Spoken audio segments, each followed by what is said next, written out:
नमस्कार मित्रांनो, स्वागत आहे तुमचं आताच्या ब्रेकिंग न्यूजमध्ये। मित्रांनो, कर्मचारी भविष्य निर्वाह निधी संघटनेनं म्हणजेच EPFOनं नोकरी बदलल्यानंतर PF खात्यामध्ये जमा करण्याची प्रक्रिया सोपी केली आहे। यामुळे नियुक्तीच्या मंजुरींची गरज भासणार नाही। कामगार आणि रोजगार मंत्रालयानं म्हणजेच EPFOनं फॉर्म 13 मध्ये बदल केल्याची माहिती दिली आहे। याचा फायदा 1,25,00,000 अधिक सभासदांना होणार असल्याचं म्हटलं जात आहे। त्याचबरोबर EPFOनं आधार सीडिंग शिवाय नियुक्त्यांच्या वतीनं UN ची बल्क जनरेशन करण्याची सुविधा देखील सुरू केली आहे। आतापर्यंत नोकरी बदलताना PF ची रक्कम हस्तांतरित करण्यामध्ये 2 EPF कार्यालयांची भूमिका होती। एकीकडे PF ची रक्कम ट्रान्सफर होणार असेल तर त्या सोर्स ऑफिससह जिकडे रक्कम क्रेडिट होणार असेल त्या डेस्टिनेशन ऑफिसलाही यावरती काम करावं लागत होतं। आता ही प्रक्रिया सोपी करण्यासाठी EPFOनं फॉर्म 13 सॉफ्टवेअरमध्ये बदल केलेत। यामुळे डेस्टिनेशन ऑफिसमध्ये हस्तांतर दाव्यांना मंजुरी मिळण्याची आवश्यकता नाही। आता हस्तांतर कार्यालयाकडनं हस्तांतरणाचा दावा मंजूर झाल्यानंतर यापूर्वीच्या खात्यातील रक्कम आपोआप डेस्टिनेशन ऑफिसमधील सदस्याच्या विद्यमान खात्यामध्ये हस्तांतरित होईल।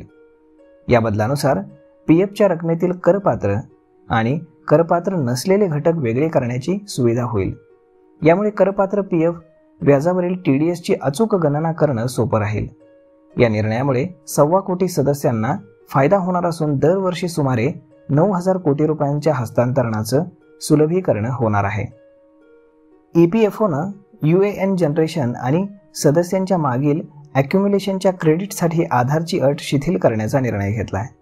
ज्या प्रकरणांमध्ये सूट मिळालेल्या PF ट्रस्टने सूट सरेंडर केल्यानंतर किंवा रद्द केल्यानंतर जमा झालेली रक्कम EPFOकडे सरेंडर केलेली आहे।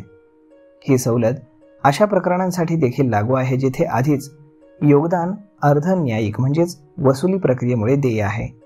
मेंबर ID आणि इतर माहितीच्या आधारे UANच्या बल्क जनरेशनची सुविधा सुरू करण्यात आली आहे, जेणेकरून अशा सदस्यांच्या खात्यामध्ये त्वरित निधी पाठवता येईल। मात्र ठेवींचं संरक्षण करण्यासाठी आधार सीडिंग होईपर्यंत सर्व UAN गोठवून ठेवण्यात येणार आहेत। कर्मचारी राज्य विमा महामंडळानं फेब्रुवारीमध्ये 15,43,000 नवे सभासद जोडलेत। कामगार मंत्रालयाने दिलेल्या माहितीनुसार फेब्रुवारीमध्ये 23,526 नवीन आस्थापन ESI योजनेच्या कक्षेमध्ये आलेले आहेत। फेब्रुवारीमध्ये जोडण्यात आलेल्या नवीन सदस्यांपैकी 7,36,000 कर्मचारी हे 25 वर्षापर्यंतचे असून एकूण नव्या सदस्यांपैकी ते 47% आहेत। फेब्रुवारीमध्ये महिलांची निव्वळ नोंदणी ही 3,35,000 होती।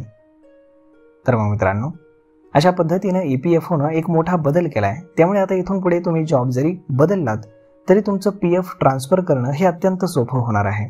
त्यामुळे PF लगेचच विड्रॉ करण्याची गरज नाही आहे। तर मग मित्रांनो, हा व्हिडिओ ही माहिती तुम्हाला कशी वाटली हे तुम्ही आम्हाला कमेंट करून नक्कीच सांगा। आणि जर आवडली असेल तर आपल्या जवळच्या मित्रमंडळींसोबत देखील हा व्हिडिओ तुम्ही शेअर करायला विसरू नका। धन्यवाद।